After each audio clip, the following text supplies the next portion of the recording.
Hello everybody, Patrick Glenn Nichols Muscle Car Barn Finds, and today I'm here just outside of Austin, Texas.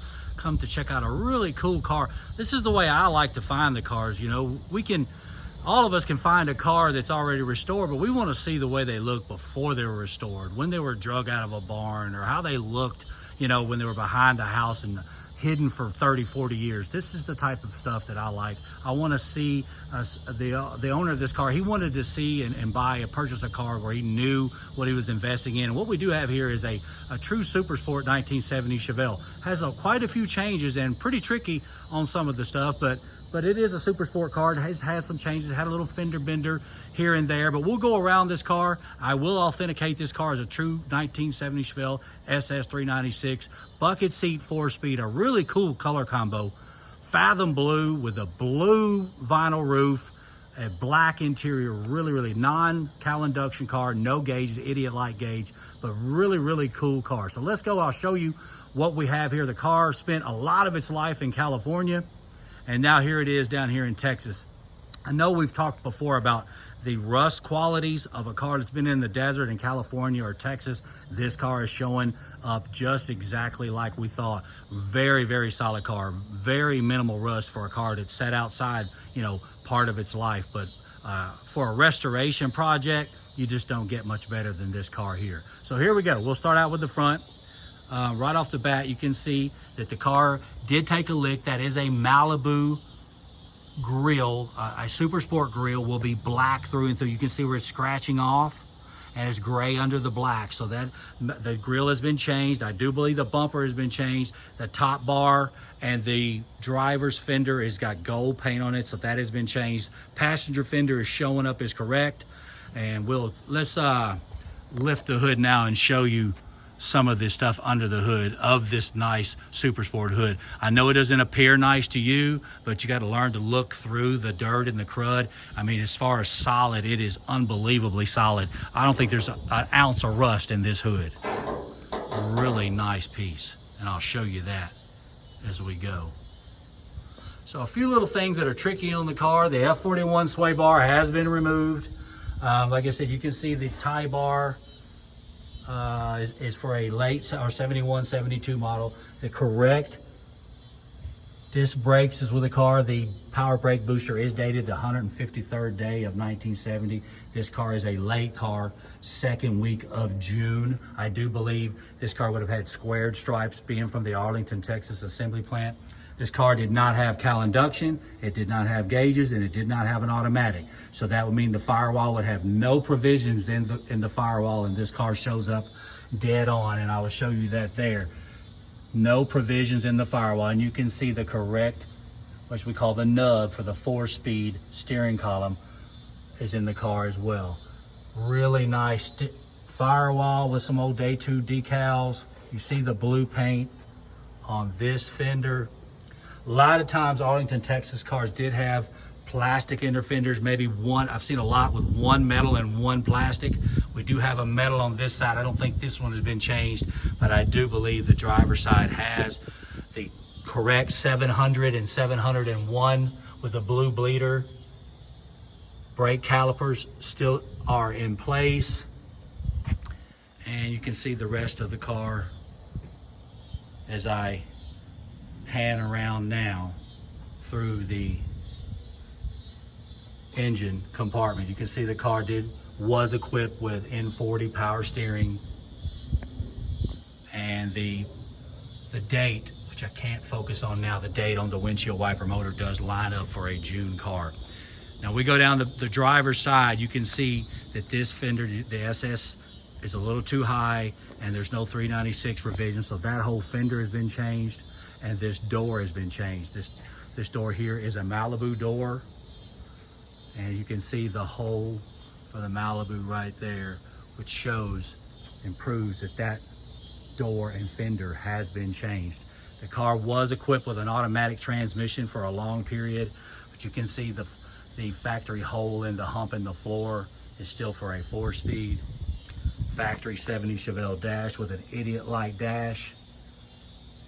So an idiot light car, Malibu would have had the sweep dash. It's the only way you can get the Super Sport dash on a Malibu would be to get the U14 tack and gauges. In the quarter panel here, there are no provisions for holes. This is a factory quarter panel. No provisions for the holes for the Malibu Chrome. And you can see the car has never had blue paint on the top. So it's always resided, the blue vinyl top has always resided on this car. One more quick shot I give you of the factory dash, the 70 dash, Idiot Light Super Sport dash. And also just take a look at how solid the floor pans are.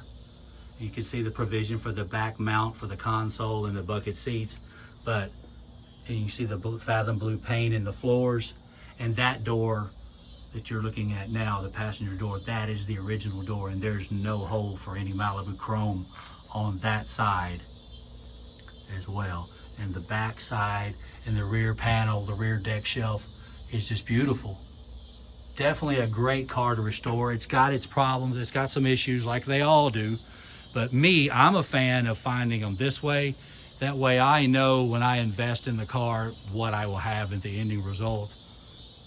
One little thing that kind of throw you for a loop, the car has flat taillight lenses on a June car, so those must have been changed. That's kind of odd to have the early style lenses on a late car.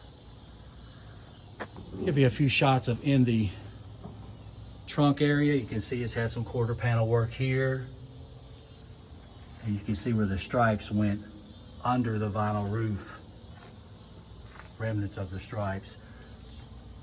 And this side, and you can see the factory quarter panel.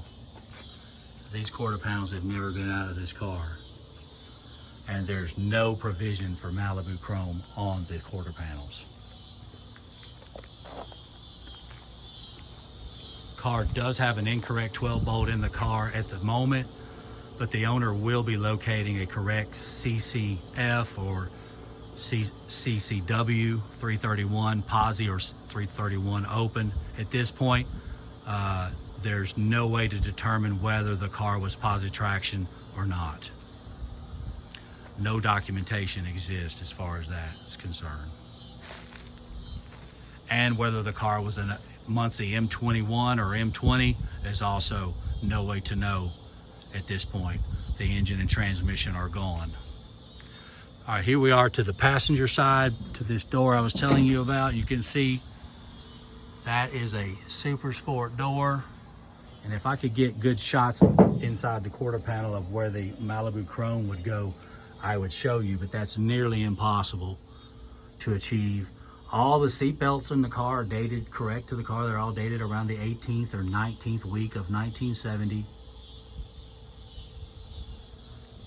Really nice car. Will be restored to back to the way that the cow tag shows, with the blue and white stripes. This side being the correct, which in my estimation, that fender's never been away from the car. That appears to be the original fender door quarter on this side. The windshield has been changed. That is a replacement windshield. Now let's check the cow tag like we normally do for record's sake. Okay, you guys can see, focus pretty good. 1970 Chevelle 13637 two-door hardtop. And then BT for the Arlington, Texas, body number designation 41956. And then focus 756 for black bucket seat interior, 28 for Fathom blue, C for blue vinyl roof, 06B for the second week of June 1970. Really cool car.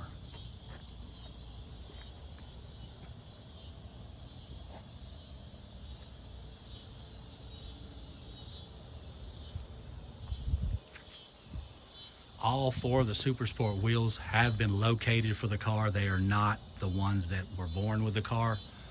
So we did not do any dating documentation of the wheels, but I'd like to give you a really good shot idea of what exists here, because it will no longer be white primer or white paint. It will be sent off to be restored very soon. One more time around this way. You can see the Super Sport bumper pad. Again, the 12 bolt has been changed. And I'll show you some of the parts. You see the original black bucket seats. Of course, the driver's side always looks the worst. And there's the passenger side bucket seat. SS is in the door panel. This one's dated May of 70, which definitely falls in line with a June built 1970 Chevelle. We got a correct dual line with a return line, gas tank sending unit with the 3.8 gas line. So you can see the other 701 with the blue bleeder brake caliper here. And both gas tank straps are dated the 22nd week of 1970. 2.2 and 2.2. Really cool. So those gas tank straps are definitely original to the car. And this is the original rear glass, also dated to the car. Dated GT, which I believe would be April of 70.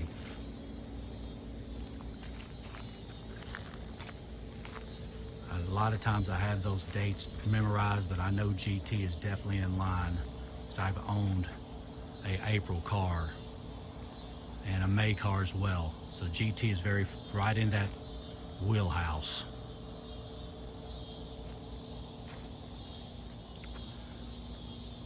Really nice example of a Arlington, Texas car.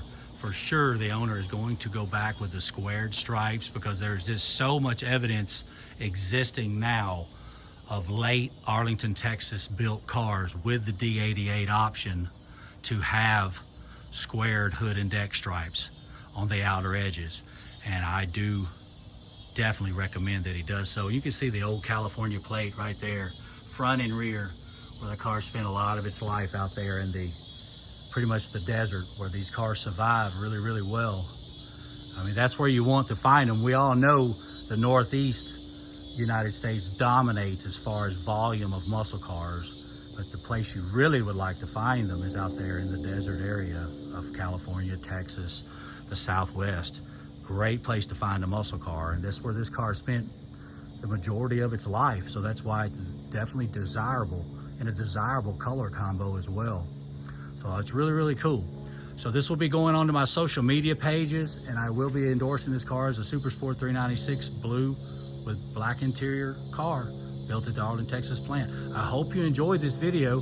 Please reach out to me if you have a 1970 Chevelle that you're interested in my exposure and my endorsement. You can reach me at pnichols26 at Yahoo, or Patrick Glenn Nichols Muscle Car Barn Finds on Facebook and YouTube. I really appreciate all the participation and all the people commenting on the car, these cars and these videos, because it does help push the cars out there. And hopefully these cars, you know, they'll live on way longer than we will. So these videos will live on. I really appreciate all the participation, and more videos on the way. Thank you.